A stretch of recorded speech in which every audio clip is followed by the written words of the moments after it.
Dans le livre de Daniel, du chapitre 3, Daniel chapitre 3, le verset 12. Verset 12 Nayango. Or, il y avait des Juifs à qui tu as remis l'intendance de la province de Babylone, Shadrach, Meshach et Abednego, hommes qui ne tiennent aucun compte à toi, ô roi. Ils ne servent pas tes dieux et ils n'adorent point la statue d'or que tu as élevée. Alors Nabuchodonosor, irrité et furieux, donna l'ordre qu'on amena Shadrach, Meshach, Abednego, et ces hommes furent amenés devant le roi. Le verset 20, le verset 21, ces hommes furent liés avec leurs caleçons, leurs tuniques, leurs manteaux et leurs vêtements, et jetés au milieu de la fournaise. Parole du Seigneur. Amen. Tu peux prendre place. Que le Seigneur te bénisse. Nous sommes dans la joie parce que nous sommes devant vous pour vous enseigner la parole de Dieu. Pour vous enseigner la parole d'Isali. C'est cette parole qui te donnera la vie. Sans elle, personne ne sera sauvé. Alors nous sommes appelés à aimer la parole parce que c'est elle qui nous donne la vie. La Bible dit que dans leur détresse, ils prièrent à l'Éternel. Dieu ne leur pas avait envoyé le miracle. Mais Dieu a envoyé la parole. Et la parole les a guéris. Alors l'église qui n'enseigne pas, le fidèle qui ne prépare pas l'église à l'enlèvement, à la grande tribulation, à la persécution, cette église, la soi-disant église, a failli à sa mission. Ecclesia o etani sakabandimina yangote elengela kabangote na etali basi ya makasi tobo netolami ecclesia wana parce que la mission de l'église n'est pas vous faire des millionnaires, vous faire des banquiers, vous élever hautement devant lui. Mais la mission de l'église, c'est de faire toutes les nations, les disciples de Jésus, les préparer à la grande convocation dans les airs. C'est ainsi l'église locale. Elle a toujours été définie comme une atelier, comme une salle de formation où on prépare, où on forme, où on donne forme aux chrétiens. L'église n'est pas une agence de voyage. L'église n'est pas une maternité. Quand bien même que Dieu est capable de donner toutes ces choses, il donne les enfants, il donne les voyages, il donne l'argent. Le Dieu de la Bible est capable de le faire. Car l'apôtre Paul dit dans ces corps de la terre, nous portons un grand trésor. Mais la première mission de l'église, c'est de faire toutes les nations ses disciples. Alléluia. Amen. D'enseigner les disciples à observer la parole de Jésus. Hier, nous avons parlé de l'enlèvement. Nous avons dit que l'enlèvement, c'est une disparition des chrétiens concrets.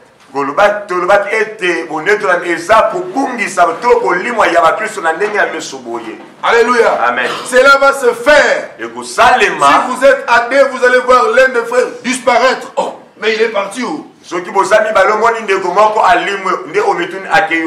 Alors nous avons dit que ce sont des gens que Dieu prend pour les épargner de la colère à venir. D'après Ésaïe 26, verset 5, verset 20, Dieu dit: mon peuple, lève-toi et entre dans ta chambre et ferme la porte, car l'Éternel sort de sa demeure pour frapper le péché des nations.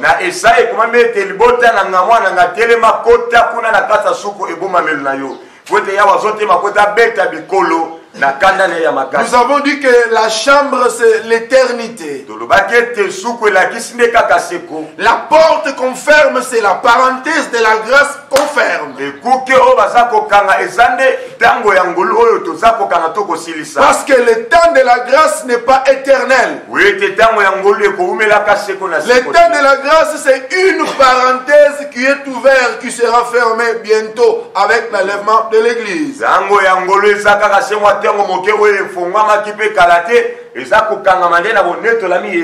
Le temps de la grâce n'est pas une licence qui nous permet de mener la vie de saleté, ou bien c'est pas un permis de conduire, un permis de pécher, dire sous prétexte, ou bien le temps de la grâce n'est pas un prétexte de nous mener dans le péché.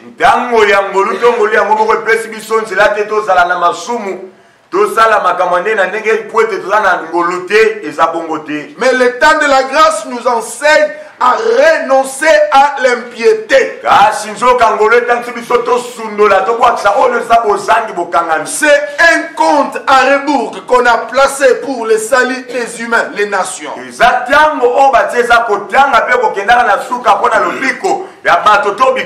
Quelqu'un dit que de 8h à 11h, je vais donner $100 à chacun. Alors vous devez venir à la poste. Déjà à partir de 7h, tout le monde sera prêt. C'est pareil avec le temps de la grâce. Alors nous devons nous préparer. Car la grâce va bientôt toucher à sa fin avec l'enlèvement de l'église. C'est que quand l'église sera enlevée, le monde va vivre comme ça. Les gens vont continuer à vivre. Ils vont continuer à se marier, à faire leur vie. Mais du moins, ils remarqueront qu'il y a eu une disparition des chrétiens. Alors ce sont des vierges folles qui vont remarquer non certainement c'était l'enlèvement. Alors après l'enlèvement, les gens qui resteront vont traverser une période, un moment qu'on appelle la grande tribulation. Alléluia. Amen. Nous avons tous suivi la lecture de Daniel. On nous montre l'histoire des 3 amis de Daniel. Le roi avait donné un décret que je vais élever une statue et quiconque ne se prosternera pas, il sera jeté dans la fournaise de feu.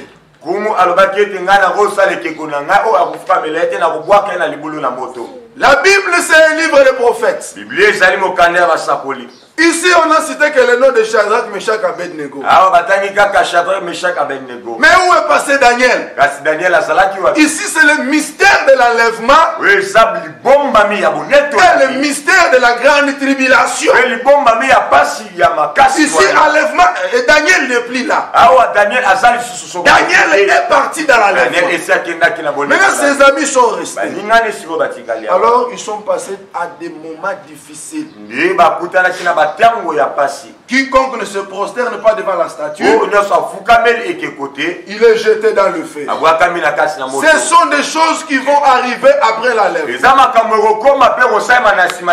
Mais il faut comprendre une chose. À ne pas confondre les tribulations La persécution oyo ezali minyoko est bel et bien la grande tribulation. mpe kokanisa yango te na pasi ya makasi. Le Seigneur dit que non, vous aurez de bien ceci, cela, mais dans des tribulations. nzambe alobi ete bokozwaka boye na boye kasi na mwa pasi. La persécution arrive et l'église sera sur la terre. minyoko eklesia eyaka mpe eklesi eza nanu na mokili. D'ailleurs, la persécution a commencé depuis les temps anciens. utu minyoko esi ebandaka uta batango ya kala. Alléluia. Amen. Maintenant, quant à la grande tribulation, sika wana oyo etali pasi ya makasi ya monene ya somo wana. alléluia, on Amen. appelle les grandes tribulations. bengi yango ete eza pasi ya makasi. C'est un moment ezali ntango des troubles, oyo ya mobulu, des angoisses, ntango ya kolelalela, des souffrances ntango ya pasi qu'on va infliger oyo bakopesa to kotia à toute personne na moto oyo nyonso qui ratera l'enlèvement. akozangaka kodetolama. La Bible dit que le mystère de l'iniquité agit déjà, okande lobi ete libombami ya mabesi eza kosala. mais il attend que celui qui le retient ait disparu. sikoyo azozala kaka oyo aza kopekisa ende aleka na C'est kolongwa. quoi d'abord le mystère de l'iniquité? eza kutu nanu libombami ya mabe. L'iniquité, c'est le péché, le mal, la cruauté qui ne connaîtra pas de fin. oyo mabe oyo eza nde lisumu eza mabe oyo ekozalaka na suka te. Donc, il ne fera que continuer au sommet. ekomandaka kokende kokoba kino na suka. Maintenant, ce mystère, ko libombami oyo officieusement, na lolenge nanu ya kobombama il agit déjà. eza kosalasala. Mais ils attendent kasi bazozela que celui qui les retient, oyo aza kotelemela qui est la puissance du Saint-Esprit dans l'église, ya ya molongo santu kasi na eklesia parte avec l'enlèvement. aleka na kokende na Et par là, vous verrez des choses qui n'ont jamais eu sur la terre. ye na ngongana bokomona makambo oyo esalema te na mokili. C'est alors qu'on parlera de la fameuse histoire de la marque de la bête 666. nde na yango bakolobelaka lisolo ya na ngai nyama oyo ezali 666. La marque de la bête n'est pas le tatouage 666 au béton ou au nom. C'est pas ça. eza yango Amen. te. Malgré que le diable a voulu que les jeunes gens aient des tatouages, ils appellent ça tatou. Ils aient des tatouages partis, même dans des coins interdits, ils mettent par-ci par-là. C'est le diable qui préparait une sorte de prélude, de préparatifs, hein, de la marque de la pour qu'ils voient que non, ils ont côté, ils le mettent même ici, des autres sur la poitrine, au dos, partout. Alléluia. Amen. C'était les préparatifs de la marque de la bête. zoki eza mabongisa nde ya ndanga ya nyama. Alléluia. Amen. Alors, il y aura la fameuse histoire de cette marque-là. sikoyo nde lisolo wana ekobanda kosalema. Toutes ces choses biloko nyonso wana vont commencer après l'enlèvement de l'Église. ekobanda soki eklesia enetolami. Apocalypse chapitre 13, le verset 14. Tu l'as? Apocalypse chapitre 13, verset 14. Non. Apocalypse 13, verset 16, voilà. Verset 16. Et elle fit que tous, petits et grands, riches et pauvres, libres et esclaves, réussissent une marque sur la main droite ou sur leur front. Et que personne ne peut acheter ni vendre sans avoir la marque de la bête. Amen. Amen. Tu peux te mettre. Quand la Bible parle de la bête, hein, ce n'est pas la bête c'est une institution. Parce que je vais vous parler du gouvernement mondial la semaine prochaine. Amen. Amen. C'est un gouvernement interplanétaire. Un gouvernement mondial. C'est ainsi, vous voyez déjà le prélude, le préparatif OM, comment on appelle ça? OM, le gouvernement, ordre mondial de la santé. C'est cela, mondial. C'est mondial. Tout ce qui arrive ont déjà un préfixe mondial. On cherche déjà à faire la globalisation. Alléluia. Amen. D'unir les mondes. Alléluia. Amen. Alors, comment est-ce que cela va se faire? Cela va arriver par le chaos qui va s'abattre sur la terre. Amen. Amen. Par une guerre sanglante qu'il n'avait jamais eu sur la terre. Alors, il y aurait plusieurs pertes de vies humaines.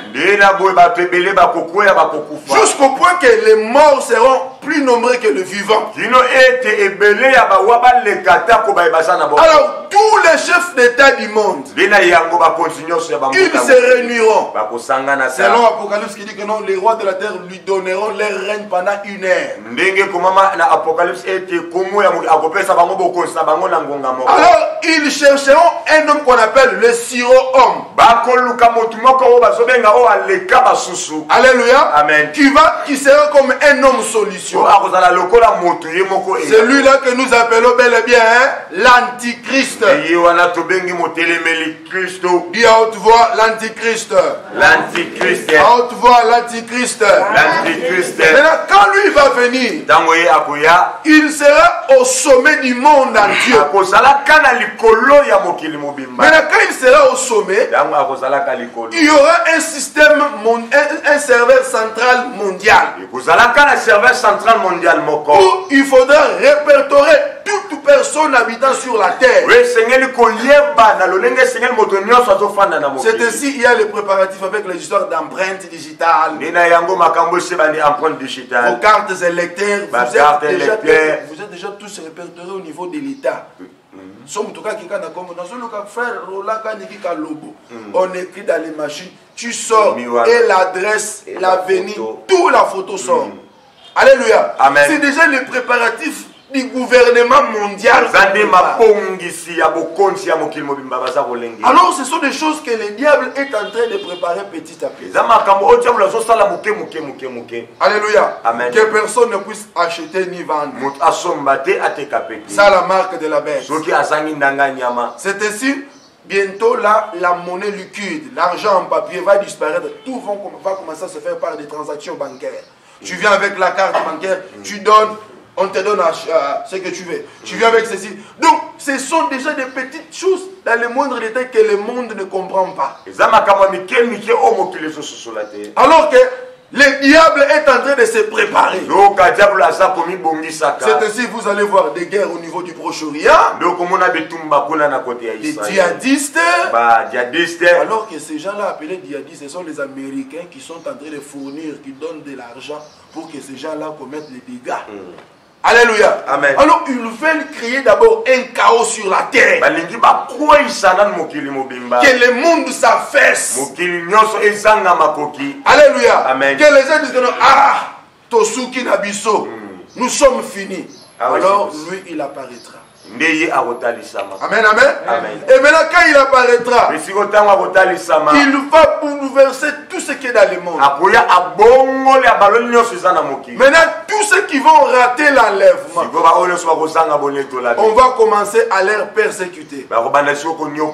Soit tu nies Jésus, ou tu acceptes la marque de la bête.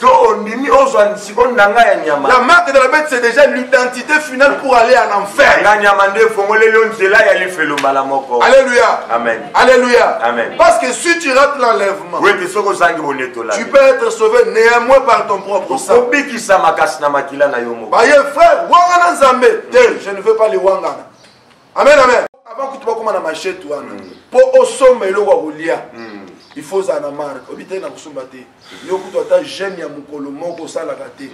Et bon ce que va permettre yo au sombate au tekate. Au sandeni. Jour à l'ibousso, tu ne manges pas. Yami balé, tu ne manges pas. Yami satou. Avec des tueries atroces, des décapitations. On vous jette dans l'acide, on vous jette dans le feu, jusqu'à ce que vous allez renier Jésus. Alors plusieurs succomberont. Alléluia. Amen. Plusieurs ne sauront pas supporter ces douleurs. Alors ils vont céder facilement. Or quand vous cédez, vous avez déjà la marque de la maison. Mais celui qui va persévérer, la Bible dit que ceux qui persévéreront jusqu'à la fin, c'est-à-dire ceux qui vont persévérer cette souffrance-là, des douleurs en question, la famine, les frappes qu'on va les infliger. Alors quand ils vont mourir, leurs âmes ressusciteront. Et quand Christ descendra dans les règnes des millénaires, ils ressusciteront. Apocalypse chapitre 20, le verset 4. Alors tu dois comprendre ces choses. Tu dois te préparer pour que tu partes dans la lèvre. Dans la grande tribulation, ça sera difficile pour que tu sois sauvé. Ça sera terrible, bien aimé. On te tue à petit feu.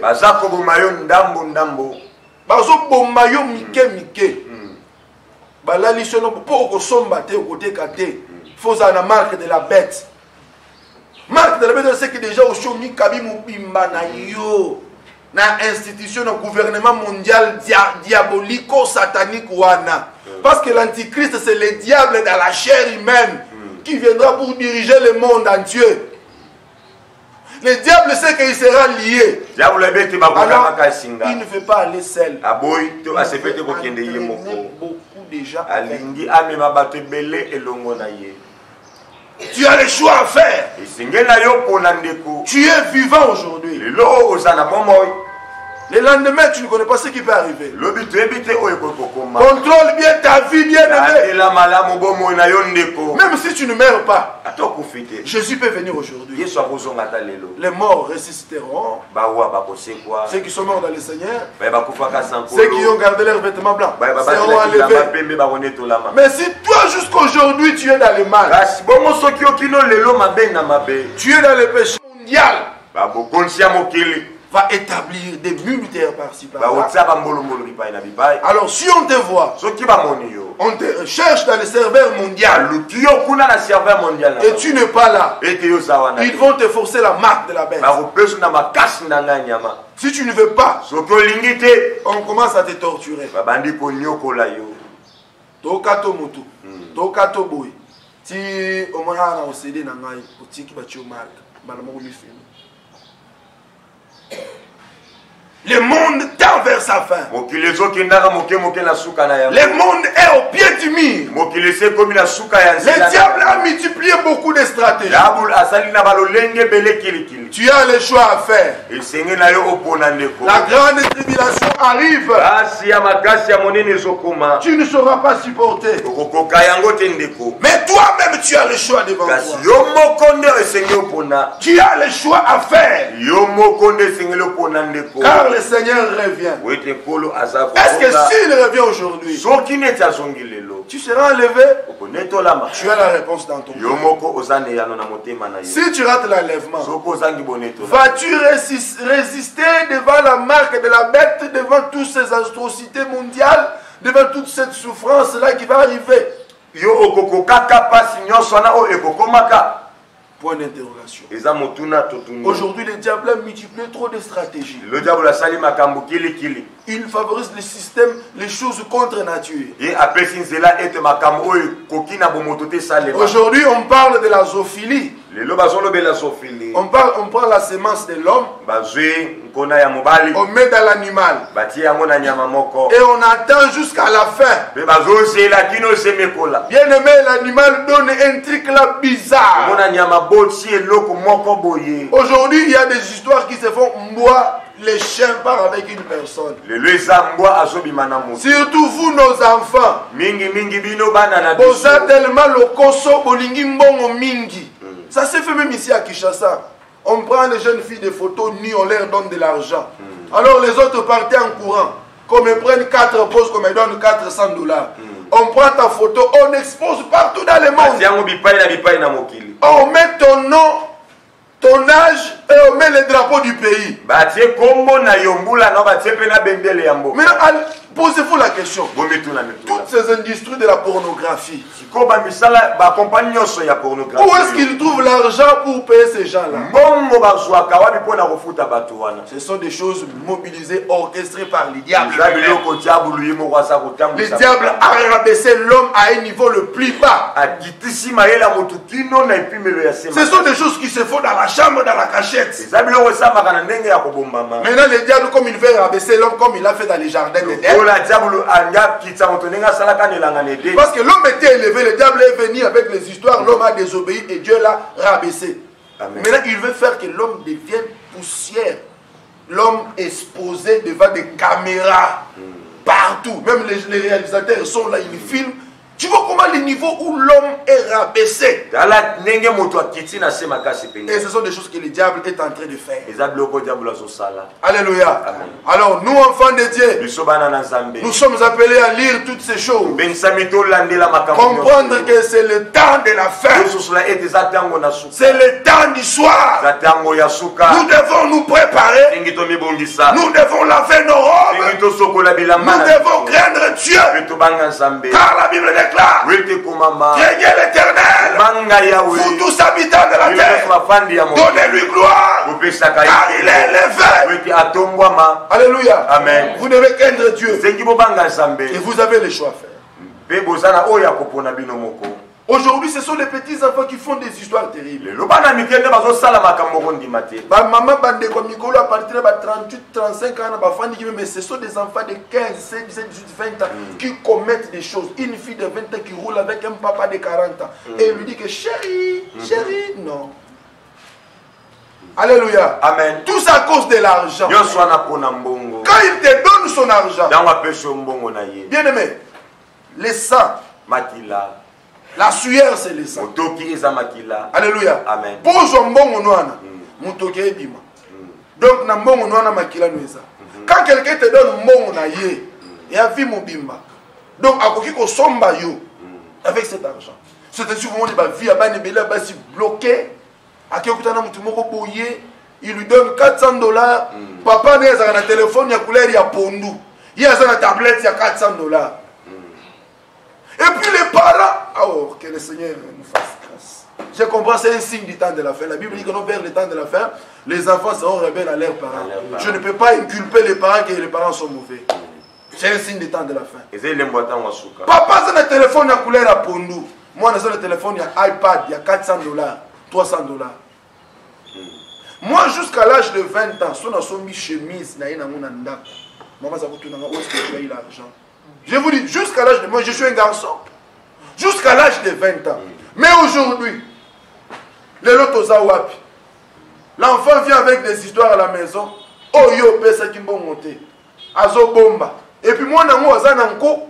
Au sali mabe, au yenanda, au kanye longi. Pour impressionner, pour intimider. Non! Nous, nous, bana ba miko kufa, le baboti ba kufa. Le baboti ba bana ba kuna baboti. Pourquoi bana bali kotama na nzela nzambe te?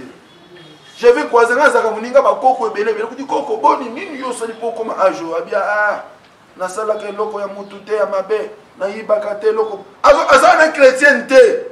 Mais a umeli bongo pourquoi atosi ba principe à samoi. Mais bana mikolo mutu ana za maria za na mobali na ye yo ndimiye kaka pona lokoso. Le cosmos chima, zuku zuku. Alléluia. Amen. Il y a aussi même des mamans qui ont de l'argent. La grande tribulation arrive. Faites l'effort d'être sauvés dans l'enlèvement. Et vous allez sommer mon amukili. Demain, je vais parler de l'antichrist. Demain matin. Ça sera terrible, bien-aimé. Mon frère, ma soeur, ça sera terrible. Convertis-toi. Prépare ta vie. Cesse la vie du péché. Alléluia. Amen. Alléluia. Amen. Si Dieu t'a créé joli, c'est bien. C'est pas que pour que la beauté ne devient pas une licence.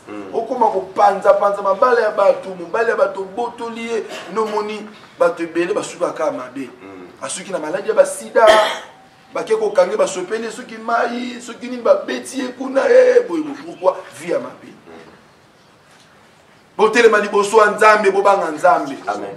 Ngongeza li susute, tango komi mabe, mukilio yo eza ebisote. Tozana mukili mais tozana mukilio te. Amen. Tozana lokola balekinzela. Nous sommes étrangers et voyageurs sur la terre des hommes. Amen. Alléluia. Tozali balekinzela na samoi. Et bongi kobonga ma bien-aimé. Les noms d'Ama pèsent gloire à Dieu. Apessioté, gloire à Dieu. Kozala mutema suku judo kokota na kisi pamba okufava. Bana mikolo yo, bana basi linga ku tala nebite alinga ku lelo azombongo, lelo kumba mutuka, lelo kende poto ne bazo kota na bakisi. Bake ko sokola ye. Oto sokolo o mibali ba yebeli. Ya tango ba sokola yo. Omoni sanité njoto na biso, mutoki wana, c'est toute une vie. Etikali nyoso na ndako nganga wana. Etikali otikali wana ya no moni milima bezo silate. Oh mais bozo beaucoup truc à quoi il est l'octé pour l'année la bien. Ba sambeleli a ceux qui se pas banga sokolaye. Alors le diable précipite la mort de plusieurs. Akufa pozo ta ya ko se convertir te. Après si otata obela te pona ko bela batu ba sambe te. Moi glisse qui akufi la Satan en ekiwa. Tu as les choix à faire. Cesse avec la vie d'hypocrisie. Oza mwana tosa baboti na yo. Baboti wana ba yebi vie avant yo. Oyo yo zo banana bango bandana 33 ans passés avant yo. Mais le yo komi na ko bikule baboti na yo. Alléluia. Amen. Oye Kishasa siko moni minda Kishasa ai. Chisasa chipe non koyo. O memi chisasa na mutu. Chisasa ko mema yonde ko muluma. Outi basakata o komi na Kishasa mo na boulevard triomphal bien. Boulevard besoina munoko na o memi ona mutu. Ndeko musakata. Bakoyoka sangu mabe na mboka. Outi ba Congo embeno kame futura na Kishasa iko bien. Au talibo o memi neko tirez attention. Tirez attention. Tirez attention. Les mauvais amis corrompent les bonnes mères. Oza muno mutuma yo mosi kitoko boye mosu sanga téléphone. Yaka. Amemi okota muninga na mbali ya papa. Ba papa moko ba irresponsable. Non jamais un ami ici yo pe okeyo ne pas papa wana. Papa mukolo. Mukolo tamusu ya tata na yo. Tu vois ce que tu fais? Nous ne vie à bas, tu es comme bloqué pour appeler sur $400. Après sur un lati bilamba, oui, na on ndako na bino. Ata ba lobité, mais vie na yo moko. No baby si. Ngana na baleki ya basi, na pesa mami bande ko na ngai. Mususu na campus, mususu pasa na biaya. Ngana za soda na binote. Papa za soda na binote. Mutu na mutu liboso ya nini? Vie na ye. Soko memi yango mabe etalio. Soko mlingi vino ebonga etalio. Bande ko singa pesi na za garso. Est-ce que na za kitoko te? Si na za kitoko, je peux faire la vie. Na ko kende ko luka pena ko ta vie ya kisi ya nganga. Na ko mais pourquoi na kangami na nzambo yo? To kangami ne pourquoi? Parce que tu dis que non na nzambe makambe okende bien. Amen. Eza lokolo za na mutuka. Soko libe tout mutuka na mi yo mokaka. C'est ça avec notre vie. Soningi fino ebeba kaka yo. Soningi bonga umela na makolo ya nzambe na ebisio umela na makolo ya nzambe fie kobonga. Kolanda makambo mukili oyo te. Je ne sais à tous zangi mafuta fanda bongo. Pakola ta savon. Pakola savon ya basanyo na pakola. Nzamba zo mona. À tous zangi identifie ko pesi mutu mbote mwa kumu no solo. Gloire au Seigneur. Ne te prostitue pas pour Nambongo. On a lata pena mona ka lata ka bena o yebite suka zo ka ngondenge nini. Lata ya yo ya tombola wana. Ndamba zo sepelo gloire kana wa tombola wana. Mubali ko ba ko uta poto amono kana tombola wana. Kaluki o lulio ka bongo. Les temps sont graves. L'enlèvement de l'église est pour bientôt et Jésus revient bientôt. Amen. Saisis l'opportunité. Que le Seigneur bénisse la parole de ce matin.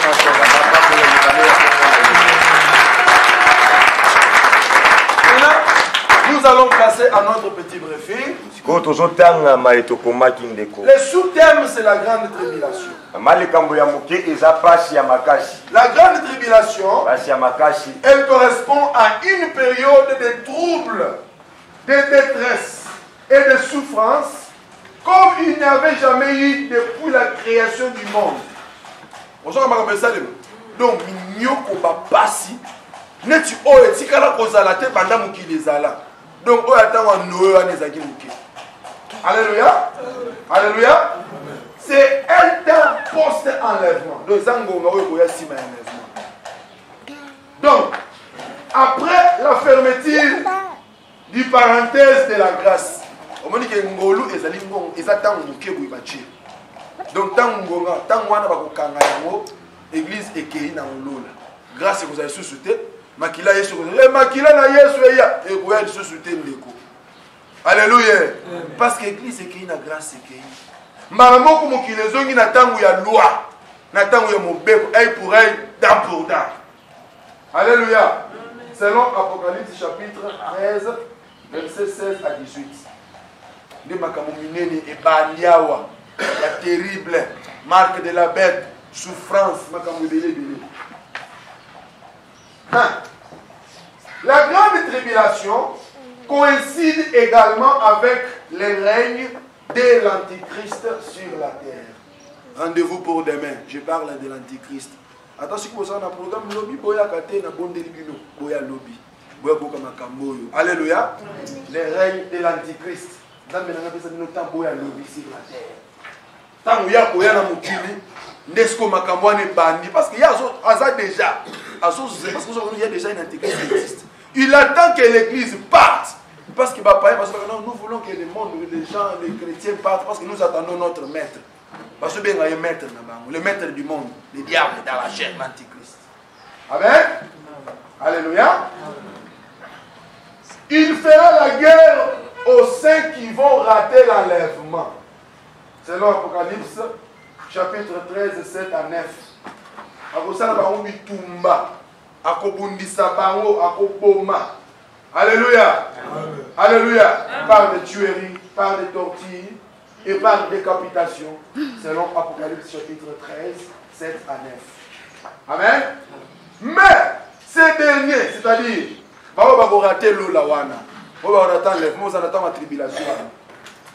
seront néanmoins sauvés par le prix de leur sang. Na minute to za sauver na prix ya makila nani? Ah, au moins que la minute tu ça ngonga ya ngolu. Makila na Yesu sala nini? Esopani. Donc to za sauver na zela makila nani? Ya Yesu. Alléluia. Maintenant ce que tant enlèvement pour Salema pour no bika. Eza néanmoins na makila na yo. Baye ba bomi yo ba tobolo liso. Tu aïe maman oleli. Aïe maman oleli. Tala tongo so okena hospital ba chukoto. Mendo banga ka tonga kama. Alléluia. Sikotala sikuba tobolo liso. Ba panza yo. Ndiko nango za na choix ya kusala. Amen. Amen. Et ils régneront avec Christ pendant le règne de 1000 ans sur la terre. Au moment où ba kopoma bango wana. Amen. Ba panzi bango, ba sasi bango, ba bomi bango. Sikotango jugement ko salema. Amen. Non, avant que tout jugement. Tant au règne il y a 1000 ans, il y a Christ ko ya na mukilia wa. Bango ba ko seko. Alléluia. Selon Apocalypse chapitre 20 verset 4. Et tanga biloko na ndako ko édifier yo. Bato wana bakufa ki wana. O banata enlèvement ba ko seko. Ndesiko ba ko ye pa ina biso. To ko mona ye bande ko na biso patikala ki bango. Selon Apocalypse chapitre 20 verset 4 à 5. Amen. Amen. Notez bien. Soyez sauvés pendant le temps de la grâce. Yebisa ndeko na yo. Bikisama na tango ya ngolo. Yaya nanga yebisa ye bikisama na tango ya ngolo. Alléluia. Par le sang de Christ. Ah basengi makila na yo te. Balute ke tobo mo bia makila Yesu ezali. Yo ndimaka Yesu ko nkolo pe mo bikisi na yo. Tambola na malako na ye. Bilo lilo enlèvement salimi. Okino na kimia na lopete. Okoti na lola mo bimba mususu moni. Oh, merci Saint-Esprit. Au moins, il y a des mille à la bande. Les mille à briques, n'est-ce pas ça? Il dit, bon, oui. Au moins, il y a 1000 briques, qui sont bakati. N'est-ce pas comme ça, côté dans l'eau. À côté dans l'eau, le mot est athée. Moussa Zoko dans l'eau, le beau bakata. Moussa Zoko dans l'eau, Aza, Miss Bakata qui est. Pourquoi? Parce que, vu naïe mon bimba, Makila est sauvé. Alléluia. Car après l'enlèvement, la parenthèse de la grâce sera fermée et le monde retournera à la loi. Et pour être sauvé à ce temps, ça va exiger le prix de votre propre sang. Et ça sera difficile. Donc vous avez le choix à faire. ndeko na ngai mama papa oza na choix kosala obikisama na ntango ya ngolu oyo tozali okei na lola to oboya kobikisama okontinue na vie ya salite ozosala wana ozokende classe babiki ozokende classe jeune sœur bokendake pa mibali na yo tu fais tout non bobalani te bosukani kosala vie conjugale ote fiancé nanga te qui vous a dit que fiancé faut bosala makambo nyonso eza lisumu nzamba alingi yango te ozala na molimo moyibi otika te molimo ya kindoki mama mukolo me oza ndoki tika kindoki otiaka mpe bafonda te bamoni mama bien respecté me kindoki na nzoto otiki te okoloka bana na yo na bakoko na yo na bana ya bana na yo yo moko ozobeta bango biloko ya boye tika ndeko na nga tika oza frère molimo ya impudicité lokola ya mbwa elati yo na nzoto tika supporte nga na lobela o droit boye po bika oza mwana moke 15 ans tala mibali milayi oza nango soki bazwi telefone no bafongoli batele bakokanga soki okushela compte no Facebook bato bakokamwa bunu telema na kinzoto mike boye mimakamu minini ya somo yage na ye te Alléluia. Alléluia. Oza papa oza mama me masanga nano tikite. Nzambe nanga sunga yo salo ngulu tika. Naso condamné yo te. Nzambe nanga sunga yo otika. Parce que yeso kucho na mulangi. Okemite. Tu as le choix à faire. Okangela batukando pes bande kona oso isaka batute. Okangela batukana basayelo mabe olimbisaka te mutema mabe oza rancunier mutu asala yo likambo oloba likambo boyoka mona batu okange na mutema okanga eke ya lobaka na nga boye alobaka na nga boye kote kuna na misu ya batu nga na ye na ko inviter ndeko kokende lola te ote na saka na kindumba te me oza mutema makasi oza na rancune tika batindi yo okati mbongo bana mususu batindi yo na zandu mbongo abilo okati mbongo mususu nzambe alingi bongo te na bana na mikolo si balobi que j'ai vu même les petits et grands on dit que ngana sa mwana muke ndeko tu connais le bien et le mal ngongeza mabe bobongo na mitema bo changer banzela oza mwasi babali yo mais oza na bali musu na coin encore ba mususu bakomi koboya kobala ba mibali ya mboka na bango na kotanga nkomo ekolo wana te on a kobala mutu ekolo na biso te pourquoi lekolo na biso zaka na loko moko besoko bebisi okufi akomi kobala bandeko epai na bango bolandela ye bien ndeko akomi na kindumba ya Kinshasa kindumba azobanga so na bali ndeko na ngai yoyo boye bakolandela nga na ndenge epai na biso na bala mobali ya awa basupportaka na bango kindumba tika kokende lifelo tika kindumba na kimuyibi makambo mabe abandonne. Alléluia. Est-ce que dans le bimabe? Est-ce que dans le kisi mutumoko? Et dans son terme le bananani? Beta bomba là c'est mon polo.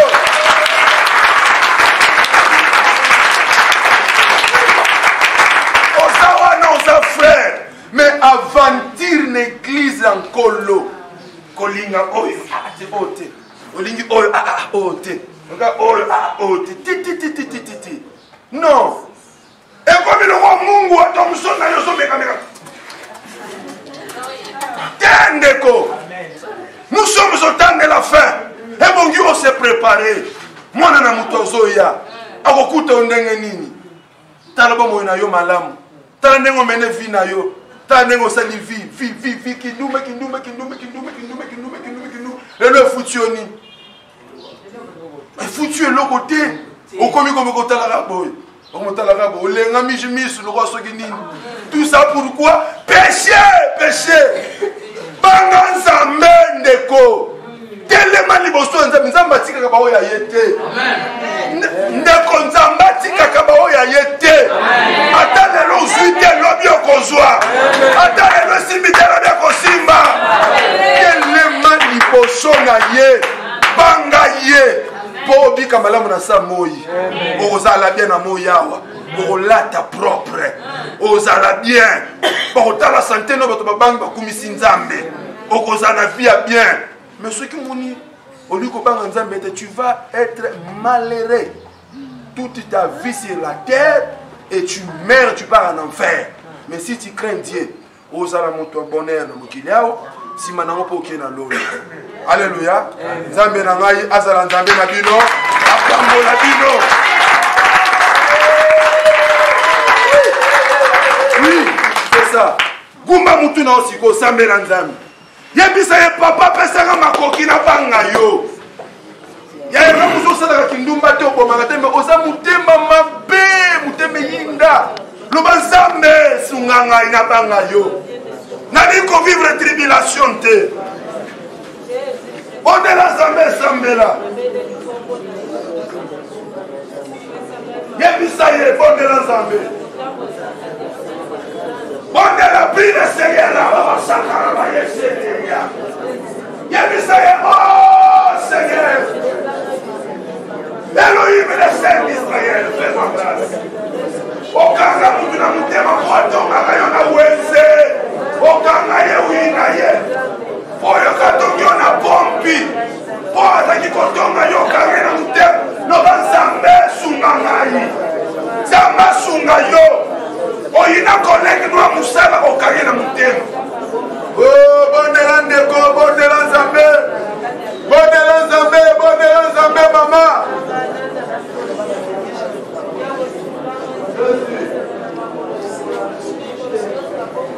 Yesu Kristo oza mwana muke